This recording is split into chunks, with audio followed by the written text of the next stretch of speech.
Have you ever wondered what would happen if the strongest sorcerer alive was evil? Same 6 eyes, limitless, nothing about the power changes, but Satoru Gojo now rules through fear, and everyone beneath him, students, sorcerers, even the higher ups, exists purely for his amusement. And sealed inside a 15-year-old's body, the king of curses, for the first time in 1,000 years, actually trying to protect someone. So the only thing standing between Yuji and an evil Gojo is Sukuna himself. Let's get into it. Yuji eats the finger to save his friends. Gojo arrives. The moment he steps onto that rooftop, the air pressure changes. Megumi feels it immediately. The specific sensation of standing near something that could end his life without effort. Gojo doesn't raise his voice. He looks at Yuji and tells him calmly that whatever is inside him now belongs to the strongest sorcerer in Japan, whether Yuji likes it or not. He doesn't kill him on the spot. Killing him would waste the vessel. So Yuji lives under Gojo's supervision as something to be controlled and eventually absorbed whenever Gojo decides the time is right. Deep inside Yuji, Sukuna feels Gojo's cursed energy press down on both of them. For the first time in 1,000 years, Sukuna recognizes something as a genuine threat, and he makes a decision right then. Whatever Gojo is planning for this body, Sukuna isn't letting it happen quietly.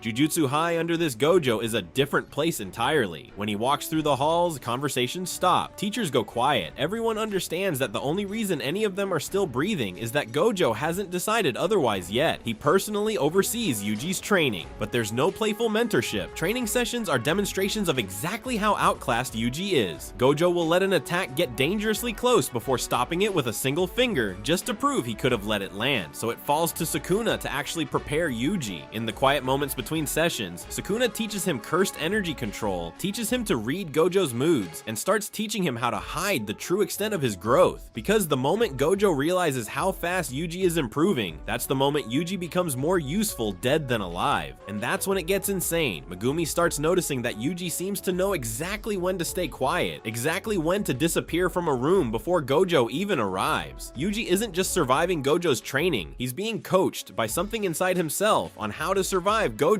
entirely.